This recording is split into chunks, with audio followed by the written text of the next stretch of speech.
నేను ఎప్పుడు ఒకటే మాట చెప్తానమ్మా. మీకు మంచి భవిష్యత్తు కావాలి, మీ ల్యాండ్‌లు బాగా పెరగాలి, మీరు బ్రహ్మాండంగా ఉండాలంటే షాద్‌నగర్ వైపు కొనుక్కోవాలమ్మా. అది ఫ్యూచర్ అమ్మా అది. భవిష్యత్తు అది. స్వర్గధామం అది. షాద్‌నగర్ బెంగుళూరు హైవే. రేపు రేవంత్ రెడ్డి గారు ఈ రాబోయే కాలం ఈ ఏరియా బెంగుళూరు హైవే విపరీతంగా పెరుగుద్దని నా నమ్మకం, నా అభిప్రాయం అది. నేను ఎవరైనా సలహా అడిగితే కూడా అదే చెప్తా. సో అయితే ఇప్పుడు తెలుగు ఇండస్ట్రీ నుంచి మీరు హిందీ ఇండస్ట్రీ వైపు టర్న్ అవుతున్నారా అంటే? రకరకాల ప్లాన్లు వేసామమ్మా. అవుతాయి, అన్నీ అవుతాయి. చూద్దాం. రాజకీయంగా కాంగ్రెస్ పార్టీ అధికారంలోకి వచ్చింది, బ్రహ్మాండంగా పనిచేద్దాం. అని మంచిది, ఇంక మంచి నా దేవుడి దేవల హోదా వస్తే కూడా దాన్ని న్యాయం చేద్దామని ఆలోచిస్తాను. ఇప్పుడు ఏపీ పాయింట్ ఆఫ్ వ్యూలో కొన్ని మాట్లాడదాం అనుకున్నా, అడగచ్చా మిమ్మల్ని? నువ్వు అడుగు, కానీ నేను చెప్పిన ఆన్సర్ అది కూడా నువ్వు ఎడిట్ చేయమాక. చేయండి సార్. చెప్పు, అడుగు. ఇప్పుడున్న పరిస్థితుల్లో ఏపీలో ఈ ఎప్పుడైతే ఉచిత పథకాలు ఉచితంగా ఏవైతే అందిస్తూ ఉన్నారో జనాలకి, దానివల్ల చాలా నష్టపోతుంది. ఏపీలో డెవలప్మెంట్ లేదు అనేది అందరూ మాట్లాడే మాట. సో మీ వరకు ఇప్పుడు ప్రస్తుత పరిస్థితి ఎలా ఉందంటారు? వచ్చే ఎలక్షన్స్కి ఎలా మారే అవకాశం ఉంది? ఉచిత పథకాలు ఏ రాష్ట్రంలో లేవమ్మా? తెలంగాణలో లేవా? ఊరికి అడుగుతున్నా. తెలంగాణలో ఉన్నాయా లేవా? ఉన్నాయి సార్. కర్ణాటకలో ఉన్నాయి. మధ్యప్రదేశ్లో మొన్న శివరాజ్ సింగ్. దానికి ఒక లిమిటేషన్ ఉంటుందిగా. మధ్యప్రదేశ్లో లిమిటేషన్ ఏమీ లేదమ్మా. లిమిటేషన్ ఏమీ లేదు. నేను రేపొద్దున నన్ను ముఖ్యమంత్రి చేయండి ఆంధ్రాకి, ప్రతి ఇంటికి ₹1 ఇస్తాను. ఊరుకోండి సార్. కాదమ్మా, అవుతానా? అది ఎవరో చెప్పినట్టు బెంజ్ కార్ ఇస్తాను. మరి లేకపోతే ఏందమ్మా? కాదమ్మా, నన్ను మీరు ముఖ్యమంత్రి చేయండి, ప్రతి ఇంటికి ₹1 ఇస్తా. అవుతానా? ఎలా అవుతా? బర్రెలెక్కబడ్డ ఓట్లు కూడా నాకు పడవు. రైట్. మనం హామీలు ఉచితాలు ఇస్తే కుదరదమ్మా. జనంలో నమ్మకం తెచ్చుకొని గెలవాలి. హామీల మీద, ఇటు మీద, ఉచితాల మీద వాటన్నీ నేను నమ్మను. ప్రతి రాష్ట్రంలో ఉచితం ఉంది. ఇలా ఎక్కడ లేదు? ఛత్తీస్గఢ్లో ఉంది.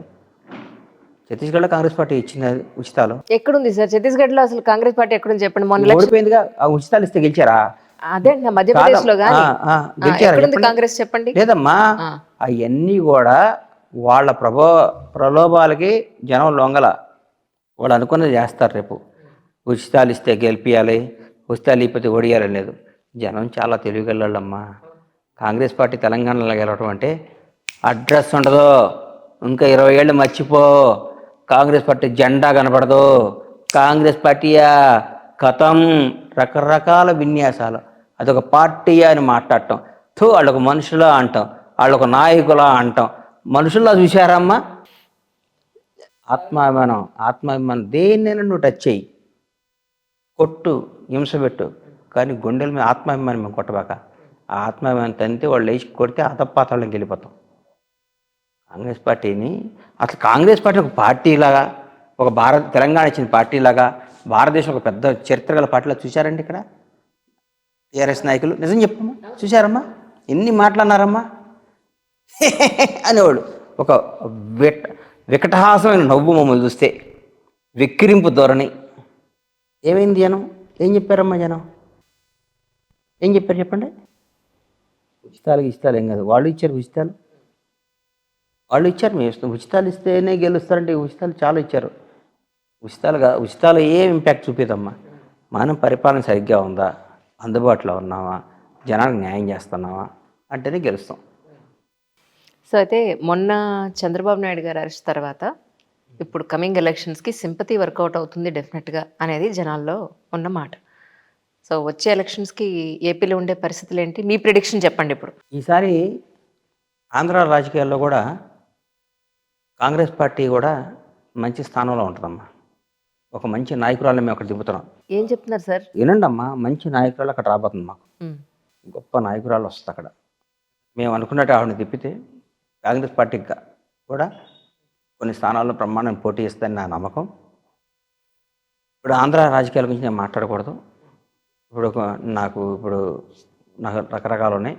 ఈ ఆంధ్ర రాజకీయాల మీద తప్పకుండా జనవరి తర్వాత నేను ఇంటర్వ్యూ చెప్తాను. ఎవరు ముఖ్యమంత్రి అవుతారో కూడా మీకు చెప్తాను. ఎవరు ఎన్ని స్థానాల్లో గెలుస్తారో కూడా చెప్తాను. నువ్వే తప్పకుండా రామ్మా. అది కానీ తప్పు అయితే నన్ను అడుగు. జనవరి లాస్ట్కి ఫిబ్రవరి ఫస్ట్ వీక్లో నేను చెప్తాను నీకు. నేను ఎవరు చెప్తా వాళ్ళే ముఖ్యమంత్రి చూసుకోమ్మా. రాసుకో, అది కూడా నువ్వు రాసుకో అని చాలామంది ఎక్కిరిచ్చారు. కాంగ్రెస్ పార్టీ అధికారంలోకి వస్తుంది, రేవంత్ రెడ్డి గారు ముఖ్యమంత్రి అవుతారు అని నేను చెప్తే నన్ను అందరూ ఎక్కిరిచ్చారు. కొన్ని వందల మంది మనం నమ్మ చెప్తారు ఇబ్బంది అంతమంది ఏముంది అమ్మా ఇప్పుడు ఎవరు కష్టపడితే వాళ్ళకి వస్తారు. ఇక్కడ లాస్ట్ టైం మా ఎలక్షన్స్కి చాలా సిచ్యువేషన్స్ అందరం చూసాం, మీడియా చూసింది, మీరు కూడా ఫిల్మ్ ఇండస్ట్రీలో ఉన్నారు, మీరు కూడా చూసారు. అప్పటి నుంచి ఇప్పటికీ కొన్నేళ్ళు అయిపోయింది. డెవలప్మెంట్ ఏం జరిగింది? ఇప్పుడు నెక్స్ట్ ఫిల్మ్ ఇండస్ట్రీ అంతా కూడా ఏపీకి వెళ్ళే ప్రయత్నంలో ఉంది అని అంటున్నారు కొంతమంది. దీని మీద మీ అభిప్రాయం సార్? నేను దాని మీద నేను కామెంట్ చేయనమ్మా. హైదరాబాద్ వదిలిపెట్టి సినిమా ఇండస్ట్రీ వెళ్తాదని నేను అనుకోను. హైదరాబాద్ అద్భుతమైన సిటీ. భారతదేశంలో ప్రతి ఒక్కళ్ళు ఇక్కడికి వస్తుంటే ఇక్కడ వాళ్ళు ఎవరు ఎందుకు వెళ్తారమ్మా? హిందీ రంగం హైదరాబాద్ సెటిల్ అవుతుంది. హిందీ సినిమాలన్నీ ఇక్కడ జరుగుతున్నాయి, తమిళ సినిమాలన్నీ ఇక్కడ జరుగుతున్నాయి, మలయాళం సినిమాలన్నీ ఇక్కడ జరుగుతున్నాయి, కన్నడ పెద్ద పెద్ద సినిమాల నుంచి ఇక్కడ షూటింగ్ చేస్తుంటే ఇక్కడ నుంచి ఆంధ్ర ఎందుకు వెళ్తుందమ్మా? ఇప్పుడు అంత అంత చేస్తారని నేను అనుకోను. పైగా మనం సినిమా ఇండస్ట్రీ ఇట్లా అవుతుందని అంత నేను చెప్పలేను. యాజ్ ప్రొడ్యూసర్గా మీరు ఫిల్మ్ ఇండస్ట్రీలో ఉన్నారు సార్. ఉన్నాను కమ్మని చెప్పలేను. ఇంకొన్ని ఇప్పుడు హైదరాబాద్ వదిలిపెట్టే సినిమా ఇండస్ట్రీ ఎక్కడికి వెళ్ళదు. భారతదేశ సినిమా రంగమే హైదరాబాద్ రాబోతుంది. ఇండియా సినిమా మొత్తం హబ్ అవుతుంది హైదరాబాద్. రామోజీ ఫిల్మ్ సిటీ దగ్గర నుంచి తీసుకోండి, ఇక్కడ సినిమా ఇక్కడున్న లొకేషన్స్ కానీ, ఇక్కడున్న కన్వీనియంట్ కానీ, ఇక్కడున్న ఇక్కడ మౌలిక సదుపాయాలు కానీ ఇక్కడ అన్నీ అద్భుతం. హైదరాబాద్ ఇండియన్ సినిమా మొత్తం రాబోయే రోజుల్లో హైదరాబాద్లో ఉంటుందని నమ్మేవాడిని నేను. ఫిల్మ్ ఇండస్ట్రీలో ఉన్న కొన్ని సమస్యల మీద చిరంజీవి గారు మహామహులందరూ కలిసి జగన్ గారిని కలిశారు. కలిసినప్పుడు దాని మీద కొన్ని నిర్ణయాలు తీసుకున్నామని చెప్పారు. అప్పుడు ఏమన్నా అది ఇంప్లిమెంటేషన్ అన్నా అయిందండి? ఇంప్లిమెంట్ ఏం కాదు, అది తెలియదు. కానీ ఇప్పుడు సినిమా ఇండస్ట్రీ పెద్దలందరూ కలిసి రేవంత్ రెడ్డి గారిని కలుస్తారనుకుంటాను.